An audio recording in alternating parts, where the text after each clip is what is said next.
નવપ્રવાહ ગુજરાત ન્યૂઝમાં આપનું સ્વાગત છે। વડોદરા રાષ્ટ્રીય ટ્રેડ યુનિયન અને સ્થાનિક ટ્રેડ યુનિયન તરફથી સંયુક્ત કામદાર સમિતિ અને સંયુક્ત ટ્રેડ યુનિયન સમિતિ દ્વારા જિલ્લા કલેક્ટરને આવેદનપત્ર આપવામાં આવ્યું।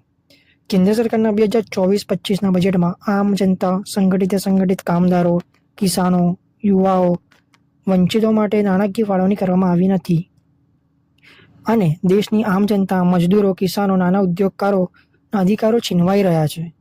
રાષ્ટ્રીય ટ્રેડ યુનિયનનો સ્વતંત્ર ફેડરેશન દ્વારા દેશભરમાં મજદૂરોની વિવિધ માંગણીઓના સમર્થનમાં 9 ઓગસ્ટ 2024થી 14 ઓગસ્ટ 2024 સુધી દેશભરમાં સરકાર સમક્ષ માંગણીઓ રજૂ કરવામાં આવ્યા।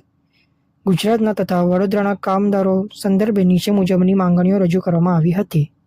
આજ રોજ તમામ સેન્ટ્રલ ટ્રેડ યુનિયન, તમામ લોકલ ટ્રેડ યુનિયન બધા મળીને જે રીતે અમને રાષ્ટ્રીય તરફથી અમને આદેશ આપવામાં આવ્યો છે એના અનુસંધાનમાં આજે પીએમ શ્રીને એડ્રેસ કરીને અમે કલેક્ટરને મેમોરન્ડમ આપ્યું છે। આ મેમોરન્ડમની અંદર અમારી માંગણીઓ જે ઘણા વર્ષોથી સંતોષાઈ નથી રહી અને બજેટની અંદર પણ એને ન્યાય આપવામાં નથી આવ્યો। એવી અપેક્ષા હતી કે આ બજેટમાં કંઈક અમારા કામદારોને ન્યાય આપવામાં આવશે, એ પણ ન્યાય નથી આપવામાં આવ્યો। એટલે એને અનુલક્ષીને બધી માંગોને લઈને ઉલ્લેખ કરીને કે તમે બજેટમાં બી ધ્યાન નથી આપ્યું। મિનિમમ 26,000 વેતન મળવું જોઈએ, 10,000 પેન્શન મળવું જોઈએ, 4 લેબર કોડ કેન્સલ થવા જોઈએ, જે કોન્ટ્રાક્ટ પ્રથા છે એ પ્રથા રદ થવી જોઈએ। બીજું કે લોકલ અમારા બર્નિંગ ઇસ્યુ બી અમે પીએમ સાહેબને ધ્યાન માટે મોકલ્યા છે। અમારી ગુજરાતની અંદર જેટલે બી પ્રાઇવેટ સેક્ટરની બેન્કો છે કે સરકારી બેન્કો છે, ઇવન સરકારી બેન્કોમાં કોન્ટ્રાક્ટમાં કામ કરતા વર્કરોને મિનિમમ વેજીસ નથી મળી રહ્યું। અમારા બરોડાના ડ્રાઈવર ભાઈઓ પોતાના હક માટે જ્યારે પણ કોઈને મળવા જાય છે એમના તરફ કોઈ ધ્યાન નથી આપતું, એમના ઉપર એટલો બધો અત્યાચાર થઈ રહ્યો છે।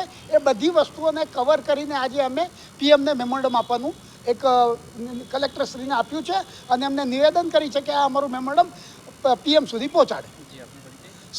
વડોદરા શહેરના તમામ કામદાર મંડળો, જેમાં રાષ્ટ્રીય અને રાજ્યના સ્થાનિક બધા સંકળાયેલા છે, તેઓએ સરકારશ્રીની નીતિઓના વિરુદ્ધમાં કલેક્ટરશ્રીના માધ્યમથી પ્રધાનમંત્રીશ્રીને આવેદનપત્ર આપ્યું છે અને આવેદનપત્રમાં અમારી જે વર્ષોથી જૂની માંગણીઓ છે, કામદારનો આંદોલનો જે વર્ષોથી ચાલી આવી રહેલ છે અને કામદાર મંડળો અને કામદારોના જે હક્કોની બંધારણીય લડાઈ છે તે આજ દિન સુધી ચાલુ છે। તે બદલ અમે આજે જે માંગણી કરી છે તેમાં સૌથી મોટામાં મોટો મુદ્દો છે કોન્ટ્રાક્ટ પ્રથાનો।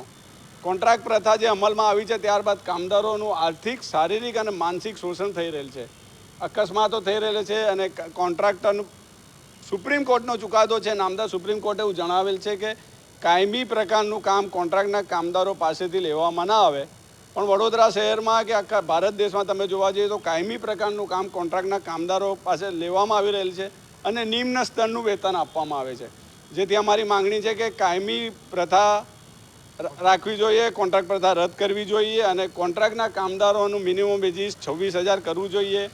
બીજી અમારી પેન્શનની માંગણી છે તથા 4 લેબર કોડ જે કામદારો પર નાખી દીધેલ છે અને ગુજરાતમાં તો એનો અમલ પણ ચાલુ થઈ ગયેલ છે। એ 4 લેબર કોડ જ્યારે અમલમાં આવશે તો કામદારોના હક્કો માર્યા જશે, ટ્રેડ યુનિયન પ્રવૃત્તિ ખતમ થઈ જશે। જે પણ અમારી માંગણી છે કે 4 લેબર કોડ રદ કરવામાં આવે। આમ અનેક માંગણીઓ સાથે અમોએ કલેક્ટરશ્રીને આવેદનપત્ર આપ્યું છે અને ઘણા સમયથી અમારી લડત જે ચાલુ છે।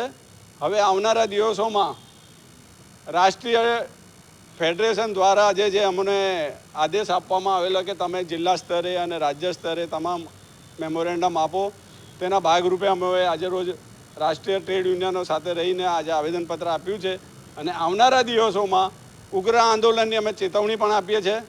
જો 4 લેબર કોડ અને બીજી કોન્ટ્રાક્ટ પ્રથાના મુદ્દાઓમાં જો સંતોષવામાં નહીં આવે તો અમે આગળ મુજબ આંદોલન ચાલુ રાખીશું।